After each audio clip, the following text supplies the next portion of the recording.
Bah.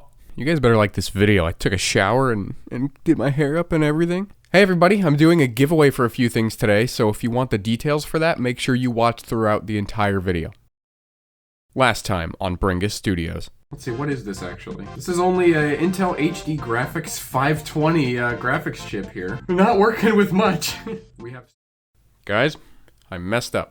In my previous video, where I had installed SteamOS onto the $799 Lenovo laptop, I had missed something kinda critical. And what's even worse is that it was right in front of my face, as a lot of you guys had pointed out in the comments. Initially, when I was reading these comments, I thought it was a bunch of you guys just backseat Bringusing, and I didn't think much of it. But then there were so many of you saying the same thing that I started to think that there might actually be something to it. And the comments that I'm talking about here are the ones that note how this heat pipe extends from the cooling fins here over to the CPU, but then they don't stop there. It keeps going over to here and then stops in this area. And a lot of you were saying that it looks a whole lot like there might be a dedicated GPU under there. And not only that, but some of you really crazy f***s out there put my serial number into Lenovo's website and then pulled up the factory specs, which I gotta say feels kind of violating, but you know, at the same time, like, really good detective work there. So anyway, I did the same thing and I put the computer's serial number into the Lenovo site. I scrolled down a bit and I opened this tab here that has the CPU, and there it is. They were right, a NVIDIA GeForce 940M. And to me right there, that's the smoking gun evidence. I mean, there's no way that the Lenovo site is going to be wrong, unless at some point with that particular laptop, the motherboard had been replaced with like a lower spec one, but the odds of that are pretty slim.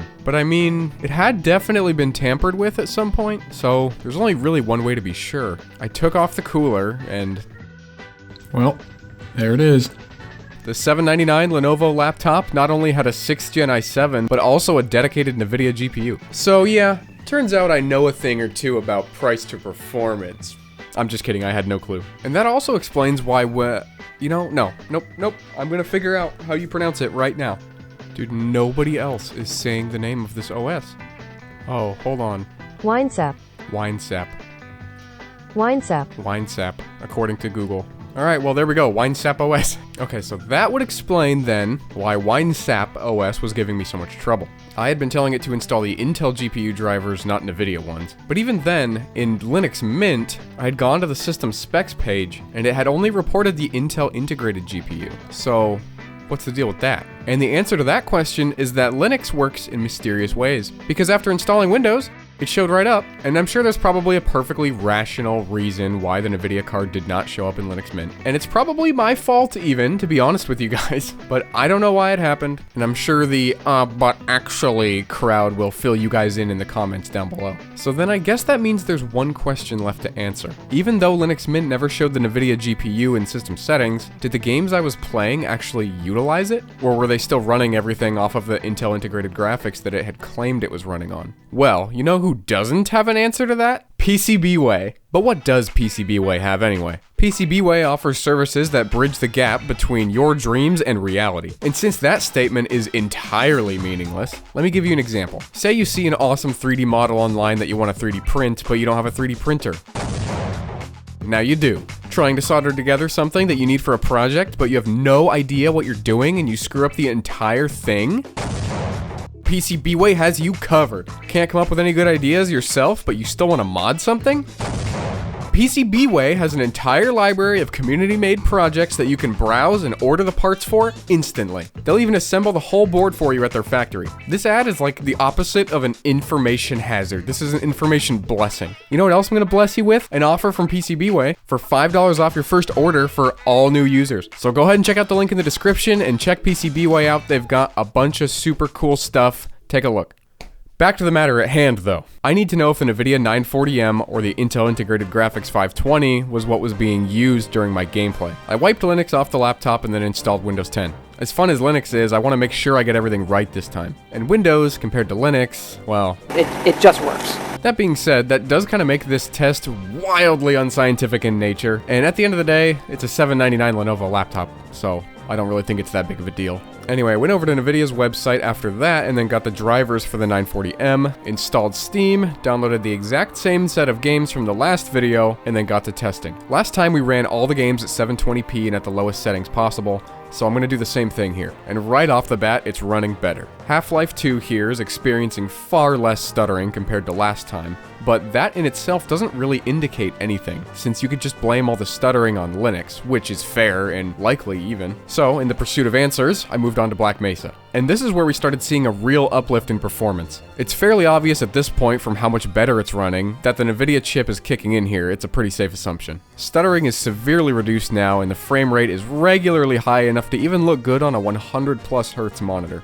Doom didn't even install last time, but after like 10 minutes of loading, we actually got in game on Windows. And honestly, this is far better than I thought this thing would do. There were some brutally long stutters every once in a while that you can see here, but really 40 to 50 FPS consistently, it's not too bad. Skyrim decently benefited from the newfound GPU, and while it's not fantastic to play on here still, it did bring the game from slideshow tier all the way up to Xbox 360 levels of gameplay. It had a really hard time trying to break 30 FPS, but for what this thing is, I'm still pretty happy with this result. It's a lot better than before. TF2 benefited slightly from the Nvidia chip, but weirdly still hovered around the 40 to 50 FPS range most of the time. What I'm thinking is that we're probably running into a CPU bottleneck here, which really would not surprise me with this game. Source engine games are notoriously CPU bound, and this kind of behavior is pretty consistent with that.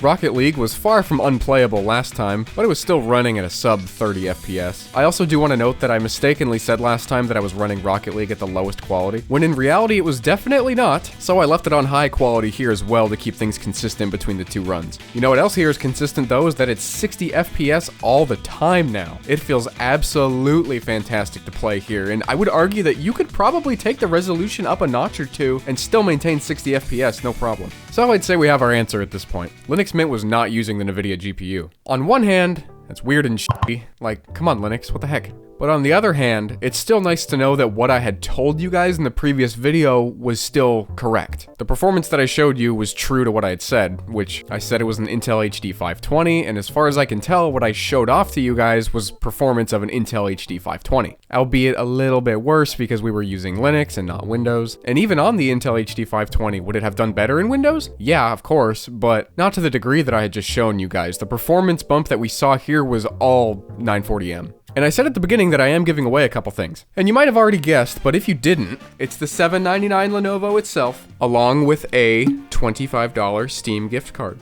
Now you might be thinking, dude, I don't want your bunk-ass Lenovo. Screw this thing. But hear me out. It has a proper charger now. The battery actually holds a charge. The back of it has all of its screws. When I was going in to check it to see if it had a GPU, I cleaned the old thermal paste off and applied some new stuff. And I gave the whole thing a once over, and honestly, it's actually looking pretty sharp now. This thing's pretty clean. Also, one more thing about the laptop I forgot to tell you guys. I had actually fully designed and 3D printed this little piece here that was gonna keep the SSD in place. And like, I was really proud of this whole thing. Like, it was super tiny and it was a good little fix for not having a caddy or anything. But then it turned out that the thing was like a little too tall and it didn't fit the curvature of the rest of the laptop. And I was like, okay, no big deal, I'll redesign it. But then I looked at the bottom lid of this thing and it's actually got plastic here that's designed to keep the drive in place. So we didn't need tape or glue or a 3D printed thing or anything. This thing was always going to stay in place. So yeah, thought that was interesting. So keep in mind, it is still a thrift store Lenovo. But that being said, it's really not that bad of a computer to play some games on, as we've seen. Also, it's going to come with Windows 10, not Linux, because I don't hate you guys. I'm the one that suffers through Linux here, not you. What's that one meme where it's like the soldier, like doing this? I install Linux so you don't have to. I will also sign it. But just in case the potential winner does not want it signed, I will hold off on that for now, and then I will ask whoever gets drawn if they want it to be signed or not, so that's on the table as well. But most importantly, you have to have a US address to ship to. Main 48 states only, no Alaska and Hawaii, sadly. I can maybe make some exceptions for Canada, but I don't really want to deal with all the customs stuff, so we're going to try and keep it in the US this time. And one more thing. I'm not going to stop anybody from entering this thing. Anyone who wants to enter can enter. But the whole idea behind this giveaway is that I want to get this thing out to someone that can really use it. We've seen here that, I mean, it's nothing special, but the 940M can still play some decent games. It can get some stuff done. So if you already have a good gaming setup, maybe hold back this time, but again, I'm not going to stop anybody from entering. Anyone's welcome. And to enter, this is what you have to do. There are 2 YouTube channels that you have to be subscribed to, both the main Bringus Studios channel as well as the Bringus Studios live channel where I upload my VODs. Then, once you've done that, head over to Twitch here and follow the Bringus Studios Twitch page. Give this video a like, then leave a comment with the exact phrase, "I am a poopy Lenovo gamer." And I'm not kidding about this. Put it in all caps. Also put whatever setup you're using to game right now. Your setup is not going to affect your chances of winning or anything. I'm going to be drawing at random. I just thought it'd be interesting. Doing all of that puts you in the running for the $799 Lenovo, which I have recently discovered. It also can do this. It's not, it's kind of started making a bad noise, so we're gonna put it back. I promise you, it's a good laptop. I promise you want this. Okay, so maybe don't like unfold it into tablet mode. Just leave it like a laptop. Anyway, doing all that puts you in the running to win the laptop along with a $25 Steam gift card. And I really hope this thing can go to someone who can use it for a gaming setup or even like a secondary mobile gaming setup. If you've already got a nice desktop or you primarily on Xbox or something and you just want something to use when you're out and about, this thing would be great. Anyway, I hope you enjoyed this look at what the 940M can do in 2023, and I will see you in the next one.